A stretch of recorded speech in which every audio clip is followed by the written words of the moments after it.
Okay. Welcome to Celebrate Aging. Here on the Ecumen Detroit Lakes campus, we are celebrating mothers because you know the month of May has Mother's Day in it. And we have a wonderful mother here, Evie Halstead, with two of her three daughters. One lives a long ways away in Las Vegas. So she couldn't be here today, though it would have been fun to have her. It would have been fun. But we have daughter Jan and we have daughter Karen. See, I remembered that much. You did well. Thank you, Evelyn. So we're going to talk a little bit about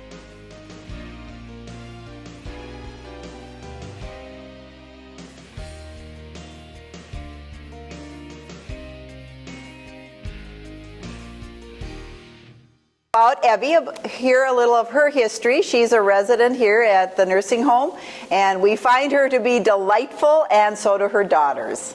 And so we're going to just talk about delightful things about mothers and daughters, mothers in general, children in general.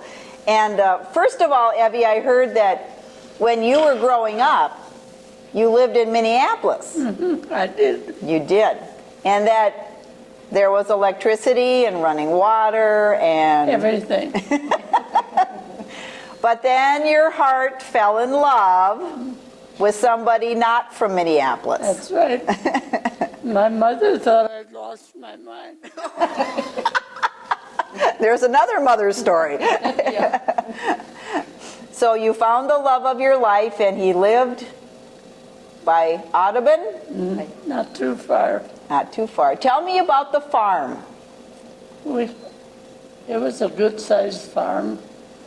I think it was around 160 acres. And my husband was a good provider, so he rented it all, a lot of it around. Uh-huh. And I had a good life. So you came... So it was kind of a shock, though, when your mother thought you'd lost your mind, because there wasn't... My mother never changed. Well, and the house you moved to on the farm didn't have electricity at first, did it? Didn't have anything. Ooh, that was kind of a change. It was. It was. Did you ever figure out that wood stove? No, I never learned to cook. I either burned things or didn't get them done. Oh, boy. So that was a challenge. My husband had to put up with that. And I bet he didn't mind at all. He didn't act like it. Well, then... A good man. He was a good man. I've heard wonderful stories about your husband. He is a good was. So then you got electricity, and that helped. Oh. Very much. Now, the land you're talking about, it's south of Audubon, and it was near the Lake Eunice Church. Mm-hmm. And so it's beautiful country. And then you had 1, 2, 3 girls. That's right. And I'm glad I still have them. Yes, and they are delightful girls. Sure. You don't have to tell me. She's claiming them all today, so we're happy about that. Now, when you have 3 little girls, you were telling me that you weren't very good at sewing. Oh, I was a total loss. A total loss. But you were pretty good at cooking, I hear. I could do that. That was easy. Well, once we got the electricity and you got a different stove. Yeah. Yes. It took me a long time to cook a meal on the other one. Well, I'm going to go over and I'm going to talk to Karen and just see what she says about growing up on the farm, okay? All right. So, this is your beautiful mom? It sure is. So tell me a little bit about growing up. She was the best mom you could have. How she put up with us 3 is beyond me. We led her crazy life. Well, I think you were kind of busy. We'd run all over the farm. She'd have to find us. I didn't like clothes when I was real little, and Mom used to say people would bring me in stark naked. She'd have to go find my clothes. I'm glad you outgrew that. I am too. Left them I was everywhere. little. Evie said She she's, kept her shoes on. oh, you kept your shoes on. I guess so.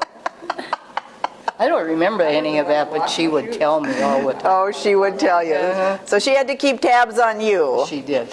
Then when we got older, she was with us in church, in 4-H, in school. She Yeah. just. I heard she was on the always there. PTO. She was on the Yep. PTA, whatever they call it PTA. nowadays. She was in 4-H. She held some offices in 4-H Oh, when we so were she was there. very active. Always when we went to the fair, she was there. Lovely, lovely. And when I hear about the fair, and I know then you had animals on the farm, but you know, the girls had to have chores, right? They did, They did. So they had some responsibility. quite a bit. Do you remember raising the animals with them for 4-H? No, their dad did more of that. Their dad did more of that. So what can you tell us about your mom? Just that she was the best mom ever. She was super. We couldn't have had a better mom. She was always there for us, and I guess I was pretty spoiled after Karen and Linda left because I was there alone for a while with her, and we were pretty close. Now, isn't that She interesting? was a great kid. Yeah, she was a great kid when she was the baby. And you know, those babies, they do have a special spot in your heart. They do. Just like the oldest one has a special spot and the middle one too. They all did. I love that. I love that. So tell me, what's one thing you're always going to take away from, always remember about your mom? Well, that she was there through thick and thin, no matter what we did, or if it was good or bad, she was there. Oh, that's wonderful. And just that she's, Good mom. don't cry. She's just a great mom. She taught us to always look on the bright side, Ah, yes. and good. I brought us up in church and just had a great family. Yeah, that was kind of handy that the church was right there next to your property. We were always there. The church was part of the property. Yes. Sold to the church. Isn't that awesome? Well, that's a good place. I think that's a very good place to be, especially with your family. I think so. Now, they said you played piano. Did you ever play piano for church? Once in a while. Once in a while. You sang? I wasn't good. Oh, you could get the melody?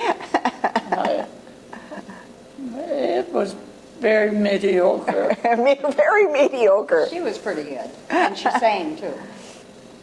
Well, who doesn't like to sing? Singing is good. I enjoyed that. Yes. When we were talking before, you said you weren't quite sure what your kids were going to say about you because you made so many bloopers. I did. I don't think they're agreeing with you. I think that you did a pretty nice job. I don't know.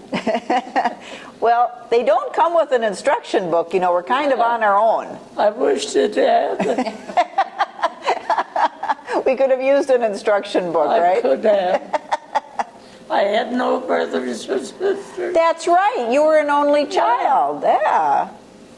Well, what are you going to take away from your mom? One of the things that she taught us was she prayed for us kids every day. Her faith passed on down to us.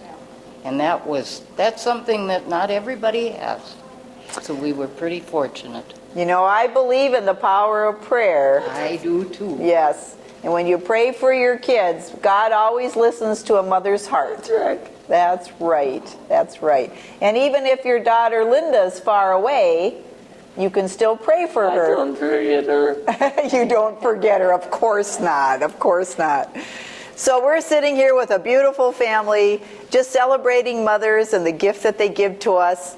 And even if we're over 50, I'll be on the safe side. They're still our children, and we still pray for them, and we love them. And I guess maybe that's the biggest gift of mothers. Their love never ends. Their love never ends. And I think it kind of comes around that kids love their moms too. So tell your mom you love her today. And all you moms, keep praying for your kids. We love you and we wish you the best.